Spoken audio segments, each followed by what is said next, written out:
Razi visions, the guide of madrasa students. അസ്സലാമു അലൈക്കും വറഹ്മത്തുള്ളാഹി വബറകാതുഹു. സമസ്ത മദ്രസ വാർഷിക പരീക്ഷ എഴുതുന്ന വിദ്യാർത്ഥികൾക്ക് വേണ്ടി പരീക്ഷയിൽ ചോദ്യങ്ങളൊക്കെ എങ്ങനെ വരും, അതൊക്കെ ഏത് രീതിയിൽ കൈകാര്യം ചെയ്യണം എന്നൊക്കെ മനസ്സിലാക്കാൻ വേണ്ടി മോഡൽ ചോദ്യപേപ്പറുകൾ നമ്മൾ വിശകലനം ചെയ്യാറുണ്ട്. അത്തരത്തിലുള്ളൊരു വീഡിയോ ആണിത്. ഈ വീഡിയോയിലേക്ക് നിങ്ങളെ ഹൃദ്യമായി സ്വാഗതം ചെയ്യുകയാണ്. 2 ലക്ഷം സബ്സ്ക്രൈബേഴ്സും ഏകദേശം 1000-ഓളം വീഡിയോകളും അടങ്ങിയ ഒരു ചാനലാണ് നമ്മുടേത്. മദ്രസ വിദ്യാർത്ഥികൾക്ക് വളരെ ഉപകാരപ്രദമായ ചാനലാണ്. നിങ്ങൾ ആദ്യമായിട്ടാണ് ഈ ചാനൽ കാണുന്നതെങ്കിൽ ചാനലൊന്ന് സബ്സ്ക്രൈബ് ചെയ്യുക. നിരവധി ചോദ്യപേപ്പറുകൾ അടങ്ങിയ വീഡിയോകളുടെ ലിങ്ക് ഡിസ്ക്രിപ്ഷൻ ബോക്സിൽ വെച്ചിട്ടുണ്ട്, നിങ്ങൾക്കത് ഉപയോഗപ്പെടുത്താം. ഈ വീഡിയോയിൽ 3-ാം ക്ലാസ്സിലെ അഖീദ എന്ന വിഷയത്തിൻ്റെ മറ്റൊരു മോഡൽ ചോദ്യപേപ്പറാണ് നമ്മൾ ചർച്ച ചെയ്യുന്നത്. ഇവിടെ ആദ്യമായിട്ട് വന്നിട്ടുള്ള ആക്ടിവിറ്റി യോജിച്ചവ ചേർക്കാനാണ്. താഴെ ഒരു 5 ക്വസ്റ്റ്യൻസ് കൊടുത്തിട്ടുണ്ട്. ഇടത് സൈഡിൽ അതിൻ്റെ ഉത്തരങ്ങൾ ഒക്കെ ബോക്സിലാക്കിയിട്ടാണ് കൊടുത്തിട്ടുള്ളത്, പട്ടികയാക്കിയിട്ട്. ഈ നടുഭാഗത്ത് കുറച്ച് ഭാഗം വിട്ടിട്ടുണ്ട്. അവിടെയാണ് നമ്മൾ ആൻസർ എഴുതേണ്ടത്. ആൻസർ എഴുതുമ്പോൾ ശ്രദ്ധിക്കേണ്ട കാര്യം, ചോദ്യങ്ങൾ എടുത്തിട്ട് ഉത്തരങ്ങളെടുത്തേക്ക് എഴുതരുത്. അതതിൻ്റെ ശരിയായ രീതിയല്ല. പിന്നെന്താണ് ചെയ്യേണ്ടത്? ഉത്തരങ്ങൾ എടുത്തിട്ട്, അഥവാ ഈ ഉത്തരങ്ങൾ എടുത്തിട്ട് ഇവിടേക്കാണ് എഴുതേണ്ടത്. അതൊന്ന് മനസ്സിലാക്കുക. നമുക്ക് ഒന്നാമത്തെ ചോദ്യം നോക്കാം. ഒന്നെന്താണ്? സ്വർഗം കാക്കുന്ന മലക്ക്. സ്വർഗം കാക്കുന്ന മലക്ക്. ഇനി സൈഡിലുള്ളതൊന്ന് വായിച്ചു നോക്കാം. നമുക്ക് ഏതൊക്കെയാണ്? മുഹമ്മദ് സല്ലല്ലാഹു അലൈഹി വസല്ലം, മീസാൻ, 23 വർഷം കൊണ്ട്, റിദ്വാൻ അലൈഹിസ്സലാം, മുർസലുകൾ. ഇങ്ങനെ ഉത്തരങ്ങൾ ഇവിടെ ഉണ്ട്. എന്തിലിപ്പോൾ മലക്കിൻ്റെ ഒരു പേര് ആകെ ഒന്നെന്നെ ഉള്ളൂ അല്ലേ? അങ്ങനെയൊക്കെ ട്രിക്കൊക്കെ ഉപയോഗിച്ച് നമുക്ക് എഴുതാം. എന്താണ് ഒന്നാമത്തെ ആൻസർ? റിദ്വാൻ അലൈഹിസ്സലാം. സ്വർഗം കാക്കുന്ന മലക്ക് റിദ്വാൻ അലൈഹിസ്സലാം. അപ്പോൾ അതിവിടെ എഴുതാം. പിന്നെ രണ്ടാമത്തെ എന്താ? ഖുർആൻ അവതരണം പൂർത്തിയായി. ഖുർആൻ അവതരണം പൂർത്തിയായത് എത്ര വർഷം കൊണ്ടാണെന്ന് നമുക്കറിയാലോ. അതിൻ്റെ ആൻസർ ഇവിടെ കൊടുത്തിട്ടുണ്ട്. 23 വർഷം കൊണ്ടാണ്. അപ്പോൾ 23 വർഷം കൊണ്ട് എന്ന് നമുക്ക് ഇവിടെ എഴുതാം. ഇനി അടുത്തത് മൂന്നാമത്തത്, അമ്പിയാക്കളിൽ ശ്രേഷ്ഠർ. അമ്പിയാക്കളിൽ ശ്രേഷ്ഠർ ആരാണ്? എന്താ 3ൻ്റെ ആൻസർ? മുർസലുകളാണ്. അമ്പിയാക്കളിൽ ശ്രേഷ്ഠർ മുർസലുകൾ. അപ്പോൾ അതവിടെ എഴുതാം. നാലാമത്തത്, സൃഷ്ടികളിൽ ഏറ്റവും ഉന്നതർ. ആരാണ് സൃഷ്ടികളിൽ? അള്ളാഹുവിൻ്റെ സൃഷ്ടികളിൽ വെച്ച് ഏറ്റവും ഉന്നതരാരാ? അത് മുഹമ്മദൻ സല്ലല്ലാഹു അലൈഹി വസല്ലമാണ്. അത് നാലാമത്തേൻ്റെ ഉത്തരം അവിടെ ഉണ്ട്. നമുക്കത് താഴെ ഇങ്ങോട്ട് അതിൻ്റെ കറക്റ്റ് സ്ഥലത്തേക്ക് എടുത്ത് എഴുതാം. മുഹമ്മദൻ സല്ലല്ലാഹു അലൈഹി വസല്ലം. അഞ്ചാമത്തെ ചോദ്യം, അമലുകൾ തൂക്കപ്പെടും. അമലുകൾ തൂക്കപ്പെടുന്നതിൻ്റെ ഒരു പേര് നമ്മൾ പറഞ്ഞിട്ടുണ്ട്. എന്താണ് അതിൻ്റെ ആൻസർ? മീസാൻ. മീസാൻ, അതിൽ വെച്ച് അമലുകൾ തൂക്കപ്പെടുമെന്ന് പഠിച്ചല്ലോ. അപ്പോൾ നമുക്കതങ്ങനെ ആൻസർ ചെയ്യാം. രണ്ടാമത്തെ ആക്ടിവിറ്റി, ശരിക്ക് ശരി, തെറ്റിന് തെറ്റ് നൽകാം എന്നാണ്. താഴെ 5 ചോദ്യങ്ങൾ. ഇതിനൊക്കെ ഇവിടെ അതിൻ്റെ ശരിയും തെറ്റിടാനൊരു ടിക്ക് ബോക്സ് ഇവിടെ കൊടുത്തിട്ടുണ്ട്. ശരിയുള്ളത് ശരിയിട്ട് കൊടുക്കുക, തെറ്റുള്ളതിന് തെറ്റ് നൽകണം. ചിലത് ശരി മാത്രം ഇടാനാണ് ഉണ്ടാവൽ. ഇവിടെ രണ്ടും ചെയ്യാൻ പറഞ്ഞിട്ടുണ്ട്. ശരിയാണെങ്കിൽ ശരിയിടുക, തെറ്റാണെങ്കിൽ തെറ്റിടുക. ഒന്നാമത്തെ എന്താ? മരണം എന്നത് നശിക്കലല്ല. അത് ശരിയാണോ തെറ്റാണോ? ശരിയാണല്ലേ. മരണം എന്നത് നശിക്കലല്ല, പുതിയൊരു ജീവിതത്തിൻ്റെ തുടക്കമാണെന്നൊക്കെ പഠിച്ചിട്ടുണ്ടല്ലോ. രണ്ടാമത്തത്, അമലുകളെല്ലാം സിറാത്തിൽ തൂക്കപ്പെടും. അമലുകളൊക്കെ സിറാത്തിലാണോ തൂക്കുക? അല്ല, മീസാനിലാണ്. അതിപ്പോൾ നമ്മൾ നേരത്തെ പറഞ്ഞല്ലോ. അപ്പോൾ ഇത് തിരുത്തി എഴുതൊന്നും വേണ്ട, ഞങ്ങൾക്ക് മനസ്സിലാകാൻ വേണ്ടി ജസ്റ്റ് എഴുതി തരുന്നു എന്ന് മാത്രം. തെറ്റാണെങ്കിൽ തെറ്റിടുക, ശരിയാണെങ്കിൽ ശരിയിടുക, അത്ര മാത്രം ചെയ്താൽ മതി. പിന്നെ മൂന്നാമത്തത്, അള്ളാഹു നമുക്ക് കണക്കാക്കിയത് മാത്രമേ സംഭവിക്കൂ. അള്ളാഹു നമുക്ക് കണക്കാക്കി, നമുക്ക് ജീവിതത്തിൽ സംഭവിക്കുന്ന കാര്യങ്ങളൊക്കെ അള്ളാഹു കണക്കാക്കിയിട്ടുണ്ട് മുമ്പല്ലേ, അത് മാത്രമേ സംഭവിക്കുള്ളൂ എന്ന്. ശരിയാണതല്ലാതെ ഒന്നും സംഭവിക്കൂല. പിന്നെ വക്കുല്ലുമാ ഖദ്ദറുല്ലാഹു വഖളാഉ വാഖിഉന്നാണ്. അള്ളാഹു കണക്കാക്കിയതും വിധിച്ചതും മാത്രമേ സംഭവിക്കുള്ളൂ, അതെന്തായാലും സംഭവിക്കും. നാലാമത്തേത്, അപ്പോൾ അത് ശരിയിടുക. 4, ഈമാൻ കാര്യങ്ങളിൽ രണ്ടാമത്തേത് കിതാബുകളിൽ വിശ്വസിക്കൽ എന്നാണ്. ഈമാൻ കാര്യങ്ങളിൽ രണ്ടാമത്തേത് കിതാബുകളിൽ വിശ്വസിക്കലാണോ? അല്ല, അത് മലക്കുകളിൽ വിശ്വസിക്കലാണ് അല്ലേ. അപ്പോൾ ഇവിടെ തെറ്റുണ്ട്. രണ്ടാമത്തേത് മലക്കുകളിൽ വിശ്വസിക്കലാണ്. കിതാബുകളിൽ വിശ്വസിക്കൽ മൂന്നാമത്തേതാണ്. അപ്പോൾ ഇത് തെറ്റാണ് എന്നർത്ഥം. അഞ്ചാമത്തേത്, റൂഹുകളെ പിടിക്കുന്ന മലക്കാണ് ഇസ്രാഫീൽ അലൈഹിസ്സലാം. റൂഹുകൾ പിടിക്കൽ, മലക്കുകളും ജോലികളൊക്കെ പഠിച്ചിട്ടുണ്ടല്ലോ. ഇസ്രാഫീൽ അലൈഹിസ്സലാമാണോ റൂഹ് പിടിക്കുക? അല്ല, അസ്റായീൽ അലൈഹിസ്സലാമാണ് റൂഹ് പിടിക്കുക. അപ്പോൾ ഈ പറയുന്നത് തെറ്റാണ്. അപ്പോൾ നമുക്ക് ഇങ്ങനെ തെറ്റും ശരിയും വേർതിരിക്കാം. ഇനി അടുത്ത ആക്ടിവിറ്റി നോക്കൂ. പട്ടിക പൂർത്തിയാക്കാം എന്നാണ്. ഇവിടെ ഒരു പട്ടിക കൊടുത്തിട്ടുണ്ട്. ഈ പട്ടിക കണ്ടാൽ നമുക്ക് മനസ്സിലാവും. ആദ്യത്തെ ബോക്സിൽ കിതാബിൻ്റെ പേരുണ്ട് അല്ലേ. ഇവിടെ ഒരു നബിൻ്റെ ഉണ്ടായതുകൊണ്ട് നമുക്ക് മനസ്സിലാക്കാം അത് നബിൻ്റെ പേരാണ്. ആ കിതാബ് ലഭിച്ച നബിൻ്റെ പേരാണ് ഇവിടെ എഴുതേണ്ടത്. മൂന്നാമത്തതിൽ ഒരു ഭാഷ ഇവിടെ കൊടുത്തിട്ടുണ്ട്. അപ്പോൾ കിതാബിൻ്റെ ഭാഷയാണ് ഇവിടെ എഴുതേണ്ടത് എന്ന് മനസ്സിലായി. ഇനി ചിലപ്പോൾ അത് ഹെഡിങ് ആയിട്ട് തന്നെ കൊടുത്തിട്ടുണ്ടാവും. ഇവിടെ ഹെഡിങ് കൊടുത്തിട്ടില്ല, നമ്മൾക്ക് മനസ്സിലാക്കാമല്ലോ.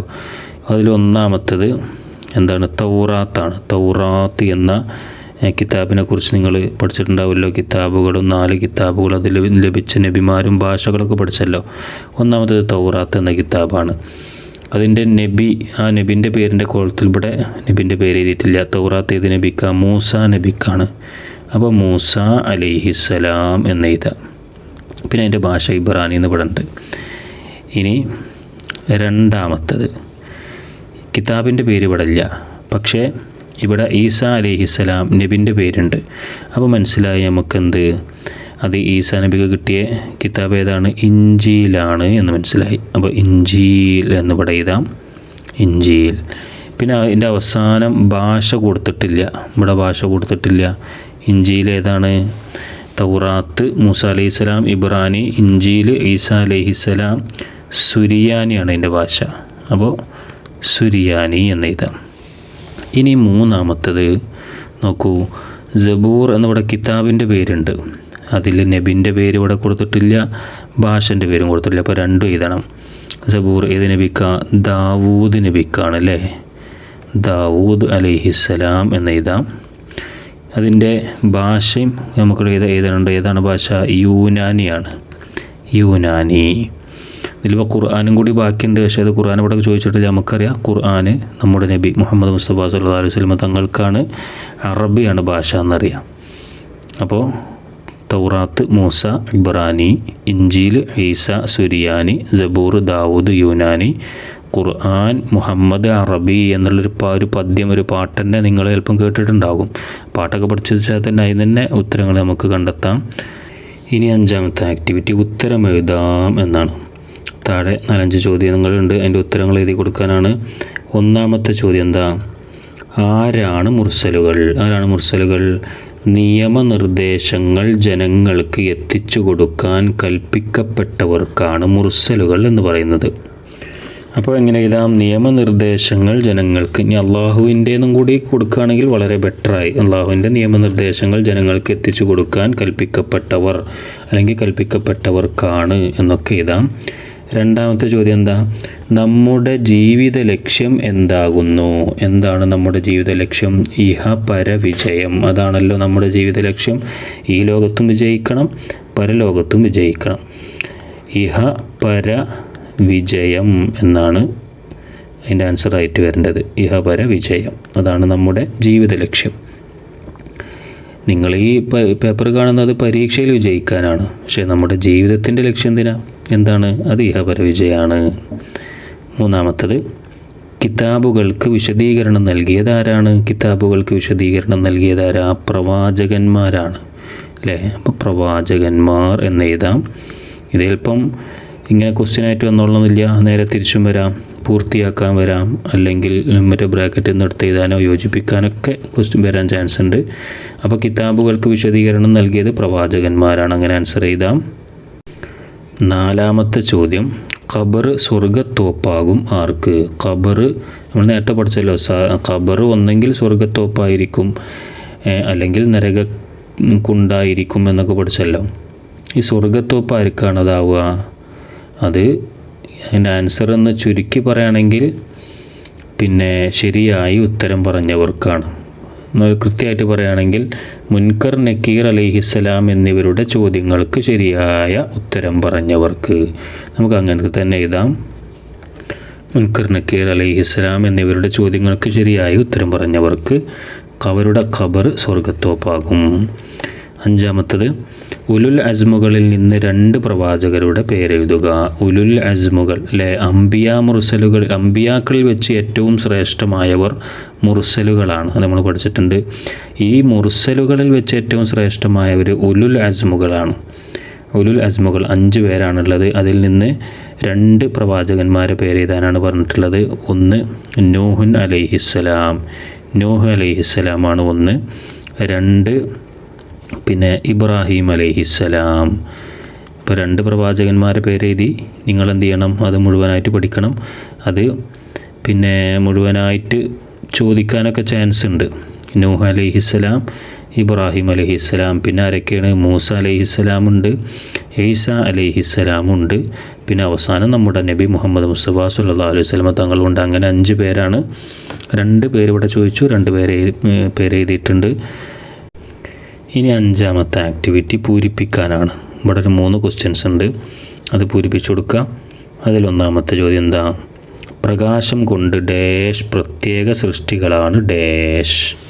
എന്താണ്? പ്രകാശം കൊണ്ട് സൃഷ്ടിക്കപ്പെട്ട ഒരു പ്രത്യേക സൃഷ്ടികളാണ് മലക്കുകൾ. ഇത് മലക്കുകൾ ആരാണ് എന്നുള്ളതിൻ്റെ ആൻസറാണ് ഇവിടെ ഉള്ളത്. അപ്പോൾ പ്രകാശം കൊണ്ട് സൃഷ്ടിക്കപ്പെട്ട ഒരു എന്ന് ചേർത്ത് കൊടുത്തിട്ട് പ്രത്യേക സൃഷ്ടികളാണ് കഴിഞ്ഞിട്ട് മലക്കുകൾ എന്ന് ഇവിടെ ചേർക്കാം. അപ്പോൾ അത് കംപ്ലീറ്റ് ആയി. പ്രകാശം കൊണ്ട് സൃഷ്ടിക്കപ്പെട്ട ഒരു പ്രത്യേക സൃഷ്ടികളാണ് മലക്കുകൾ. 2 എന്താ? അള്ളാഹു നൽകുന്ന ഡാഷ് അടങ്ങിയ ഗ്രന്ഥങ്ങളാണ് ഡാഷ്.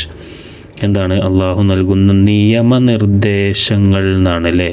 അള്ളാഹു നൽകുന്ന നിയമനിർദ്ദേശങ്ങൾ അടങ്ങിയ ഗ്രന്ഥങ്ങളാണ് കിതാബുകൾ. അപ്പോൾ എന്തായി? അള്ളാഹു നൽകുന്ന നിയമനിർദ്ദേശങ്ങൾ അടങ്ങിയ ഗ്രന്ഥങ്ങളാണ് അള്ളാഹുവിൻ്റെ കിതാബുകൾ എന്നാണ് കൃത്യമായിട്ട് കൊടുക്കേണ്ടത്. അപ്പോൾ അത് കംപ്ലീറ്റ് ആയി. 3ാമത്തത് നൂഹ് അലൈഹിസ്സലാം, പിന്നെ ഒരു ഇത് വിട്ടിട്ടുണ്ട്, പിന്നെ മൂസ അലൈഹിസ്സലാം, പിന്നെ ഒരു ഇത് വിട്ട് ലാസ്റ്റ് മുഹമ്മദ് സല്ലല്ലാഹു അലൈഹി വസല്ലം എന്നിട്ട് ഇവിടെ ഉണ്ട്. നമ്മൾ നേരത്തെ പറഞ്ഞതാണല്ലേ, ഇത് ഉലുൽ അസ്മുകളായ പ്രവാചകന്മാരുടെ പേരാണ്. നൂഹ് അലൈഹിസ്സലാം, പിന്നെ ഇബ്രാഹിം അലൈഹിസ്സലാം, ഇതാണ് നമ്മൾ നേരത്തെ എഴുതിയത്. പിന്നെ മൂസ അലൈഹിസ്സലാം എന്ന് ഇവിടെ ഉണ്ട്. അത് കഴിഞ്ഞാൽ പിന്നെ ഈസ അലൈഹിസ്സലാമാണ് അടുത്തത്. ഈസ അലൈഹിസ്സലാം, പിന്നെ മുഹമ്മദ് സല്ലല്ലാഹു അലൈഹി വസല്ലം എന്നിവിടെ ഉണ്ട്. അപ്പോൾ 5 പ്രവാചകന്മാരെ പേരായിട്ടുണ്ട്. പിന്നെ 6ാമത്തെ ആക്ടിവിറ്റി ആശയം എഴുതാം, അഥവാ അർത്ഥം എഴുതാനാണ്. ഏതാണ്? വത്തവക്കൽ ഒറ്റെന്നുള്ളൂ. വത്തവക്കൽ അലൽ ഹയ്യില്ലദീ ലാ യമൂതു എന്നാണ്. വത്തവക്കൽ അലൽ ഹയ്യില്ലദീ ലാ യമൂതു എന്താണ് അതിൻ്റെ അർത്ഥം? മരിക്കാതെ എന്നെന്നും ജീവിക്കുന്ന അള്ളാഹുവിൻ്റെ മേൽ നീ ഭരമേൽപ്പിക്കുക എന്നാണ്. അപ്പം അങ്ങനെ എഴുതാം.